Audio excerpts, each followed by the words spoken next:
Acción, tu revista mensual de cine y series, con los mejores estrenos de cine, fichas y reportajes coleccionables, series de televisión y 4 pósters todos los meses. Búscala en tu kiosco. Hola, muy buenas amigos, amigas, seguidores, seguidoras del canal Acción Cine en YouTube. Aquí estamos otra vez, Jaime Vicente Chagüe, convocado por Cristian, y Cristian nos ha pedido que hablemos un ratín de esta película del año 2015, una película dirigida por Tom McCarthy, con Michael Keaton, Mark Ruffalo, Rachel McAdams, entre otros, una película titulada Spotlight. Cristian, muchísimas gracias por tu petición, de verdad. Muchísimas gracias por contar con la revista Acción y no menos gracias por contar conmigo para hacer esta crítica a la carta de una película ganadora del Oscar a la mejor película, concretamente en el año 2016.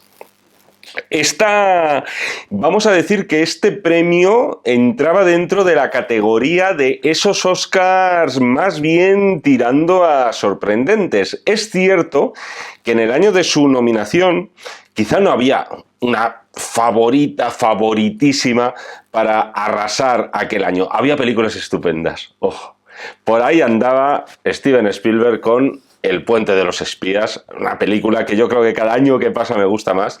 Estaba por ahí también, Mad Max, Furia en la carretera. Qué puntazo habría sido que se hubiera llevado el Oscar a la mejor película, Mad Max. También muy sorprendente que una película en principio de acción pura y dura como era la de George Miller se colara entre las mejores películas del año. Estaba también por ahí Ridley Scott, o sea, será por nombres, en su caso con Marte, y quizá de todas, la que más papeletas podía tener como Oscar a la mejor película era una cinta dirigida por González Iñárritu con Leonardo DiCaprio y titulada El Renacido. Y al final, en esos años o en esas ediciones en las cuales no hay un claro favorito, como sí sucedió, por cierto, en la última, con Oppenheimer, pues cuando eso ocurre, se diversifica mucho el voto y saltan las sorpresas. Spotlight, una película en comparación con estas otras que os acabo de nombrar, mucho más pequeña, mucho más modesta, pues fue la que acabó llevándose el gato al agua y fue una ganadora singular. O sea, habitualmente la ganadora al Oscar a la mejor película, pues suele ir acompañada por lo menos de 3, de 4... así ya tirando por lo alto, 5 premios más. Spotlight se llevó solamente 2. Película y guión original. ¿Cuál fue la que más Oscar se llevó ese año? No fue El Renacido, que se llevó 3. Fue Mad Max. Mad Max, que se hizo con la friolera de 6 premios. O sea, arrasó la película de George Miller en el apartado técnico. Pero bueno, vamos al lío. Este sin duda es uno de esos Oscars que más que otorgarlos a la película en sí o a la película por sus valores cinematográficos, en realidad lo que se está premiando o lo que se premió en el caso de Spotlight, y yo lo veo así, es su contenido.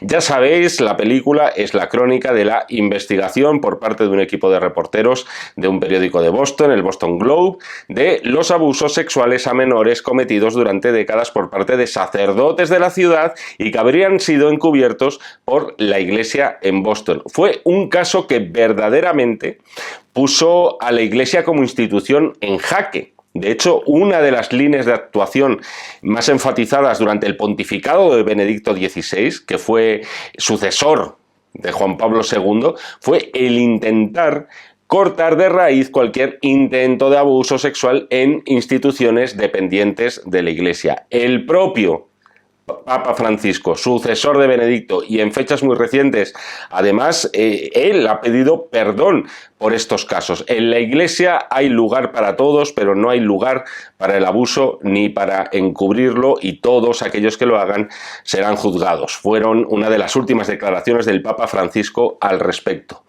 Por todo esto, el Oscar concedido a Spotlight va más allá de su calidad cinematográfica.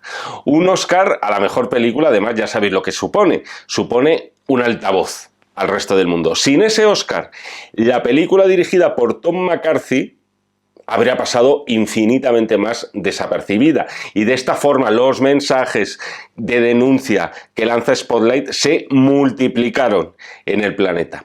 Ahora bien, la película, yo os diría que no es tanto la crónica de los abusos cometidos y silenciados por la Iglesia en Boston. La película es la crónica, y valga la redundancia, de una investigación periodística.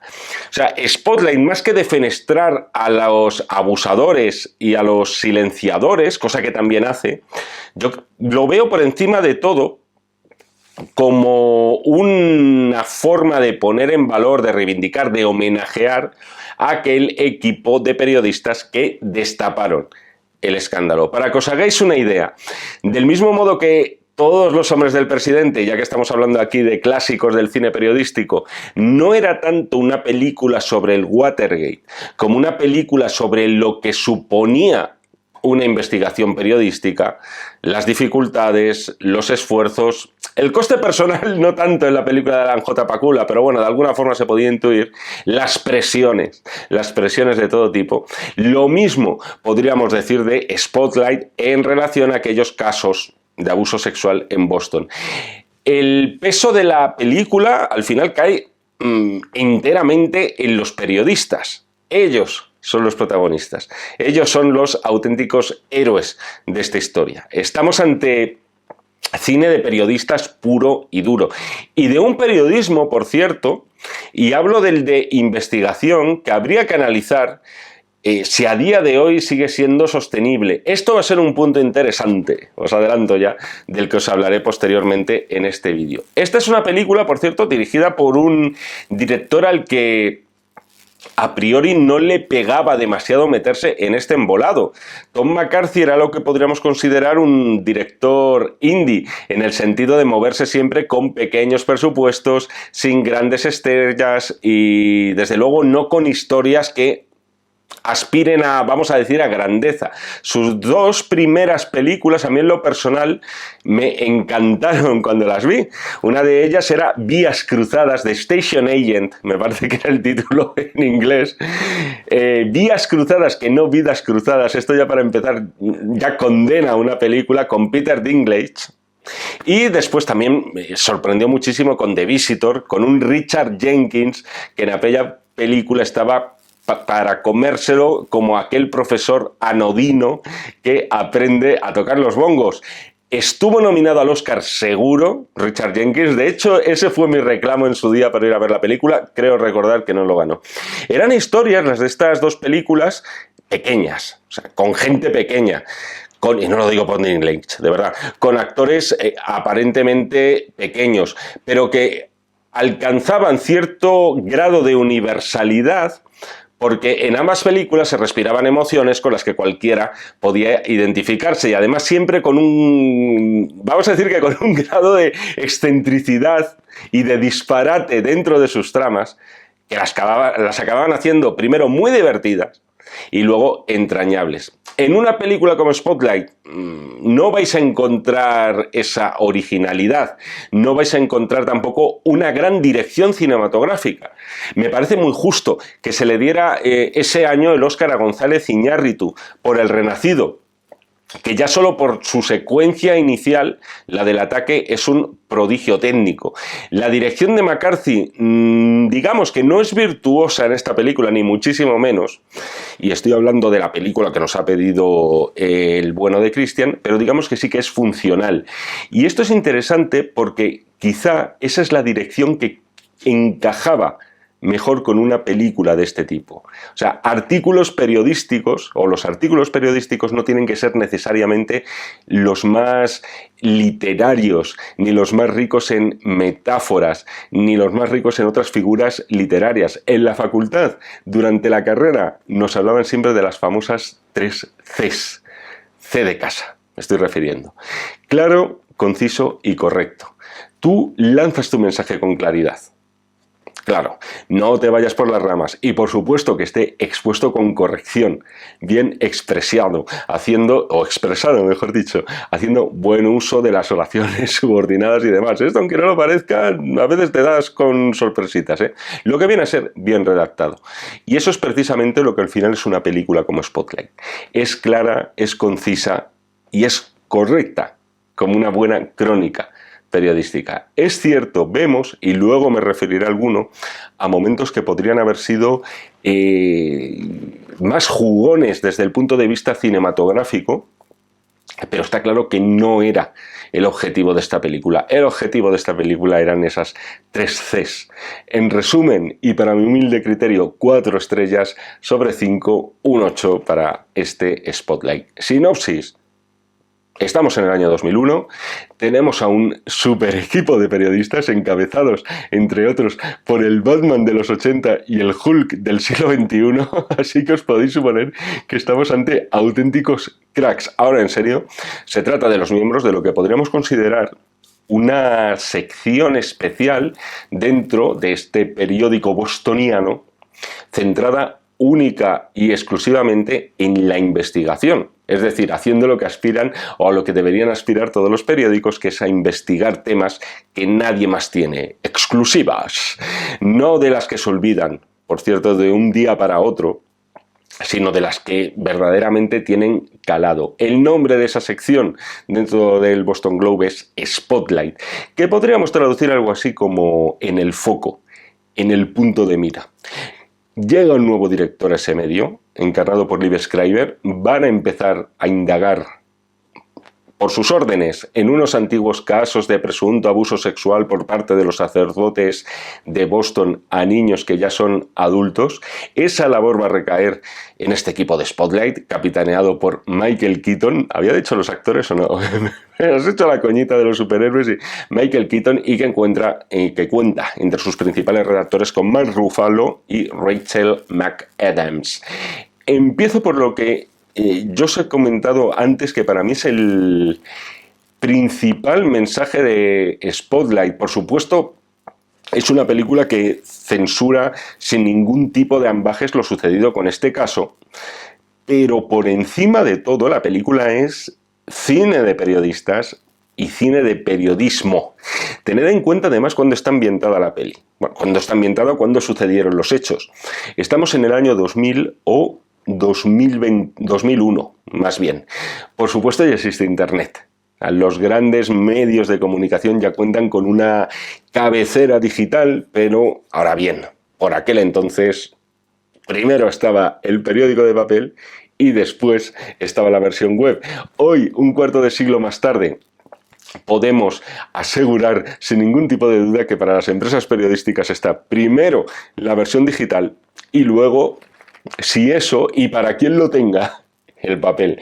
El formato digital ha fagocitado al físico en estos últimos 25 años. Sin embargo, en el año que nos están narrando los hechos, no era así. Y es una sensación muy extraña la que produce la película, porque claro, tú tienes todo el rato la sensación que por estética, por la forma de hablar, por la forma de comportarse, de que estás ante una historia que podría estar ambientada antes de ayer. Y sin embargo, han pasado ya 20 y tantos años. Y es en este aspecto de la prensa y de cómo retrata la prensa, es lo que nos hace ver que estamos ante una historia antigua. O sea, yo tengo serias dudas de que una investigación como la que se llevó a cabo en este equipo de Spotlight se pudiera hacer a día de hoy, y no estoy hablando de censuras. En una reunión del personaje de Michael Keaton con su nuevo director, comenta por encima que el equipo de Spotlight puede estar un año investigando un tema. Esto es algo, os lo aseguro, realmente complicado de ver a día de hoy. Vivimos en una época en que ya no se rentabilizan las grandes exclusivas como antes, por la sencilla razón de que la gente ya no compra periódicos desde que Internet ha facilitado la gratuidad al acceso a la información.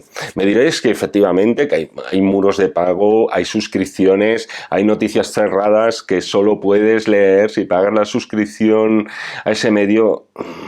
Ya no es lo mismo. ya no es lo mismo. O sea, los beneficios no son los mismos. Las empresas han ido realizando recortes, el trabajo que antes podían realizar 3 personas se ha reducido a 1, y tener en nómina a un equipo para que te traiga 2 grandes exclusivas al año o 3 como mucho, es una apuesta muy arriesgada y que muy pocos medios de comunicación se pueden permitir. Primero porque las redacciones, joder, es que están llenas de grandes investigaciones que finalmente se han quedado en cajones por diversos motivos, y no necesariamente por presiones, que también puede ser, sino porque como las investigaciones policiales, o sea, en ocasiones se encallan, no tienes todos los pelos de la burra en la mano para poder publicar una noticia, no lo tienes todo atado. Y a esto hay que sumar otra cosa: contra pronóstico, a día de hoy no hay menos medios de comunicación que antes, no, hay muchísimos más, se han multiplicado como setas debido precisamente a esas reducciones de plantilla. Se ha visto que se pueden hacer periódicos digitales con menos medios que antes. Cuestión aparte si ese medio puede mantener la calidad que mantenía antes, o estos nuevos medios hechos con 2 y el del tambor pueden mantener esa calidad. Pero a lo que iba, ahora hay más medios de comunicación que longanizas, y te da la impresión de que las grandes exclusivas que hay durante una mañana no es que se olviden al día siguiente, es que a la hora de comer ya empiezan a borrarse, como Marty McFly y sus hermanos en la foto de Regreso al Futuro. Por ejemplo, en este Boston Globe hay un departamento de archivo. O sea, suerte de aquellos medios que lo sigan conservando. Han cambiado mucho las cosas, y ver una película ahora como Spotlight y ver cómo trabajan un grupo de periodistas volcados única y exclusivamente en un solo tema es algo que desgraciadamente parece ser ya cosa del pasado. El modelo a seguir de la película de Spotlight, sin duda, Todos los hombres del presidente. Ya no solamente que vaya de una gran investigación por parte de un equipo de periodistas, más a pequeña escala, si queréis, porque ese escándalo, y estoy hablando del Watergate, que claro, acabó haciendo caer a todo un gobierno, pero se ve clarísimamente que el modelo de Tom McCarthy ha sido ese. Hay de hecho alguna secuencia que te remite directamente a la película de Alan J. Pakula. Por ejemplo, ese momento en el cual tenemos un montaje en paralelo con los periodistas rebuscando en esas fichas para ver qué sacerdotes fueron trasladados por enfermedad, etc. Es más, aquí en Spotlight también tenemos un Garganta Profunda. Este era uno de los personajes más memorables, como sabéis, de Todos los hombres del presidente, con aquellas reuniones en aparcamientos y siempre entre sombras. ¿Qué periodista no ha fantaseado con tener una reunión con un Garganta Profunda? Aquí tenemos algo similar en la figura de ese psicoterapeuta que nunca vemos la cara, pero que da bastantes indicios de por dónde pueden ir los tiros, y que, por cierto, está interpretado por el antes mencionado Richard Jenkins. El personaje del editor, ya que estamos hablando de Washington Post, Watergate y demás, el personaje del editor que encarna a John Slattery es Ben Bradley Jr., Suena Ben Bradley, este es el hijo de Ben Bradley Senior, obviamente, que era el director del Washington Post cuando se destapó el escándalo del Watergate. En el caso de la película de Pakula estaba encarnado por Jason Robards, que además ganó un Oscar por ese papel. Como veis, hay bastantes interacciones entre estas dos historias al final, reales y también en la ficción, y que Tom McCarthy ha sabido incorporar dentro de Spotlight. Es también interesante, quizá más para un periodista o para alguien que haya trabajado en una redacción de no iba a decir de un gran periódico, un periódico mediano, un periódico local, están los diferentes criterios a la hora de por dónde tiramos esta información. En un momento dado, los periodistas tienen información suficiente como para hacer mucho ruido, o sea, con varios casos de abusos sexuales y tal. Sin embargo, es el nuevo director, el encarnado por Liev Schreiber, el que dice: no, esto de momento no lo damos, lo guardamos porque esto tiene que apuntar más alto, a toda la jerarquía. Y hay periodistas como Michael Keaton pues dice, joder, pues no me parece bien. Y sin embargo, es una decisión tan arriesgada como acertada, porque en el momento en el que tú hubieras soltado la liebre, le darías tiempo a la iglesia de Boston para actuar. Y sin embargo, apuntando directamente a lo más alto, no le das tiempo a reaccionar. Hay muchísimo de periodismo en esta película, muchísimo de estrategia, muchísimo de los egos también que al final tiene el periodista y muchísimos de los miedos que tiene el periodista a que le pisen la noticia. Hay muchos detalles de estos en la peli que, si bien seguro que ha tenido que ser muy dramatizada para que resulte más emocionante, y eso es obvio, pero que sin embargo respiran mucha realidad. Por ejemplo, esa dificultad de tratar con las fuentes. O sea, la dificultad de que una fuente no se ponga nerviosa y amenace con ir a la competencia, como hace una en un momento dado, porque al final el periodista, se nos ha olvidado esto, pero el periodista acaba valiendo tanto como las exclusivas que destapa. Y en este caso es muy difícil tratar con estas fuentes para que no se pongan nerviosas teniendo en cuenta todo lo que rodea a esta historia. El tema de la religión en la película, o sea, se nota, o por lo menos yo lo veo así, que dicen, vamos a pisar algunos callos, pero tampoco haciendo demasiada sangre, pero sí que evidentemente se acaban pisando. Primero que estamos en Boston. Esto es muy a tener en cuenta. Boston es posiblemente la ciudad en Estados Unidos donde más predomina el catolicismo debido a toda la inmigración irlandesa. Los Kennedy, por ejemplo, que eran originarios de Massachusetts, eran católicos y por tanto hablamos de un estado muy particular, un estado y una ciudad en la cual la Iglesia como institución es poderosa y muy influyente. Hay un curioso tira y afloja en la película entre el nuevo director, que es de origen judío, y el cardenal Bernard Law, arzobispo de Boston, que vendría a ser un poco el Richard Nixon de esta película. Es muy tenso ese primer encuentro que hay entre los dos, cuando el cardenal le regala, tome, una guía para vivir en Boston, que es un catecismo directamente. Está claro que en el guión es lo que se ha pretendido a la hora de esta traslación de todos los hombres del presidente, pero llevado en este caso en concreto es identificar a la Iglesia Católica de Boston como ese gobierno de Nixon y al cardenal Law con el propio Nixon. En la película además hay 2 o 3 o 4 insinuaciones sobre las dificultades que podía tener por aquel entonces un periodista en caso de que publicara esta historia. Por ejemplo, está ese representante de la Iglesia, esa especie de relaciones públicas que le dice a Michael Keaton, Baron, o sea, el nuevo director, Liev Schreiber, dejará aquí su marca y después se irá a otro periódico. ¿Y usted a dónde irá después de este periódico? Claro, se da a entender también en la película que incluso los juzgados son reacios a actuar en este sentido. Por ejemplo, un juez le dice al personaje de Mark Ruffalo que ¿dónde está la responsabilidad editorial en publicar información tan sensible? Y Mark Ruffalo le responde ¿dónde está la responsabilidad en no publicar esa información? La película pretende ser todo el rato como una reivindicación de la verdad. O sea, de la verdad debe prevalecer y debe estar siempre por encima de todo.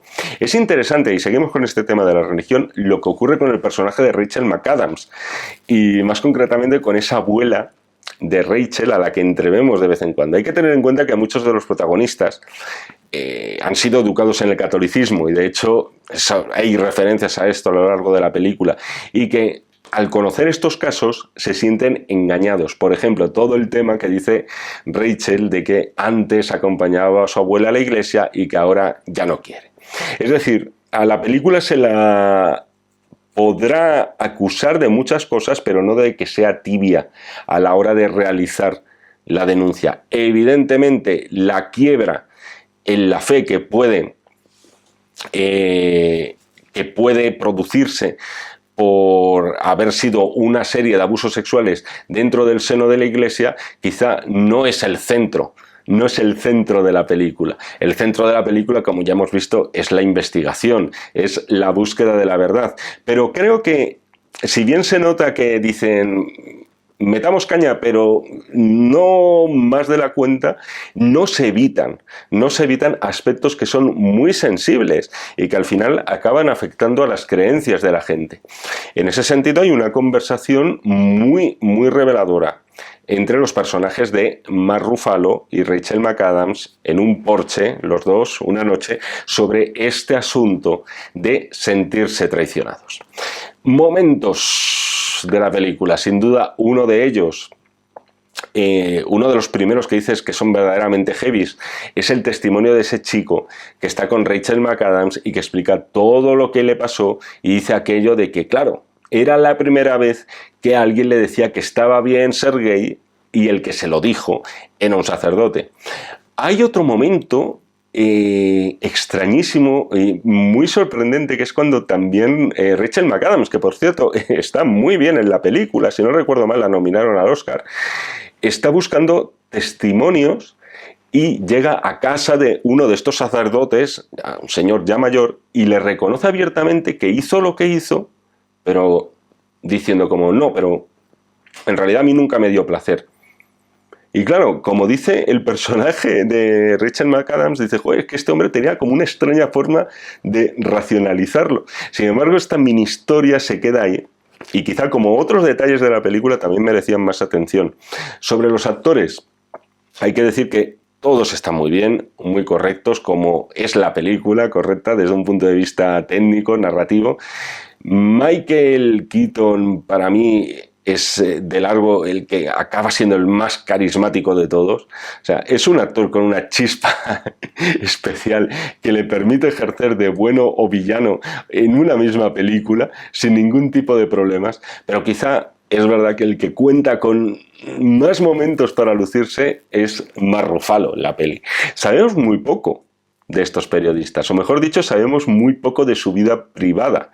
Es decir, conocemos muy bien cómo trabajan, conocemos bien cuál es su modus operandi, su forma de ver las cosas, su forma de trabajar, su forma de cómo conciben su trabajo, pero muy poco de su vida personal. Como, por cierto, en eso también nos ocurría en Todos los hombres del presidente, con Bernstein y Woodward, esos dos apellidos que a todos se nos han quedado grabados. De hecho, se menciona como muy levemente que el personaje de Ruffalo está o ha estado casado, luego nos medio enteramos de que al parecer se está separando porque tiene las cajas por ahí en la casa, pero como os decía, todo eso es lo de menos. Aquí lo importante es ver a estos tíos trabajar. Y el más obsesivo de todos, el que parece más implicado de todos, es Mark Ruffalo. De hecho, protagoniza el monólogo, vamos a decir, más sentido, más cinematográfico, más dramático de toda la película, y que va en relación a lo que os decía antes, ¿no? Esa duda entre o publicamos unos pocos casos que tenemos confirmados o apuntamos más alto. Los nervios, la ansia del periodista. Es de los pocos momentos que tiene la película en los cuales parece que Tom McCarthy ha dado la oportunidad a uno de ellos, a uno de sus actores, para en plan, coño, eres un actorazo de estos, además de desmelénate un poquito. Y Mark Ruffalo lo aprovecha muy bien en toda la película y especialmente en esta secuencia. Para ir acabando ya, una revelación. Hay una pequeña sorpresa en la película.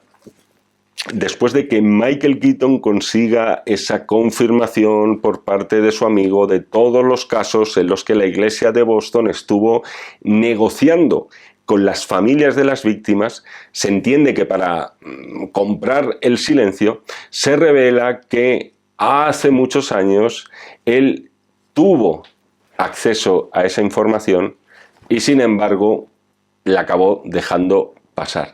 Los motivos nunca los dice, pero todos podemos llegar a comprender por qué lo dejó pasar, todos podemos llegar a comprender por qué no le dio pábulo por aquel entonces a esta historia. Y poco más que deciros, hasta aquí hemos llegado. La crítica de Spotlight. Cristian, espero Espero de corazón que te haya gustado este vídeo. Espero que lo hayas disfrutado.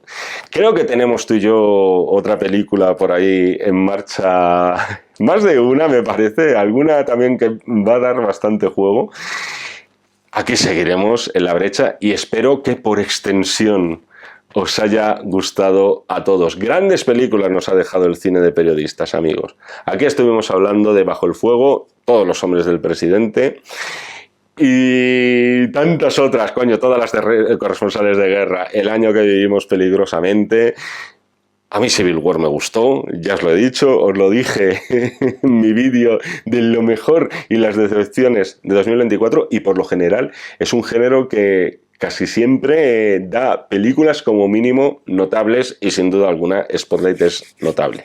Ya sabéis, para más críticas a la carta, solamente tenéis que ver las instrucciones que hay debajo de esta cabecita con camiseta azulada. ¿Cómo contactar con Echagüe? Pues mirad, tenéis Telegram, tenéis WhatsApp y a través de cualquiera de las dos decís, oye, pues mira, Revista Acción, el enemigo, en plan Gila, quiero que Jaime Echagüe me haga una crítica a la carta de, coño, ya que la he mencionado como 5 o 6 veces, ¿por qué no de todos los hombres del presidente? Oye, llamadme loco, no sería una opción muy descabellada, no me importaría volver a verla. Y Jaime Vicente Echagüe os asegura que esa en concreto, otra no lo sé, pero esa en concreto os la hace. Nos seguimos viendo en el canal de Acción Cine, si así me lo requerís, y por supuesto, nos seguimos leyendo en este, que todavía es el de enero, y en todos los que están por venir de los números de la revista Acción. Muchísimas gracias y hasta otra. Acción, tu revista mensual de cine y series, con los mejores estrenos de cine, fichas y reportajes coleccionables, series de televisión y 4 pósters todos los meses. Búscala en tu kiosco.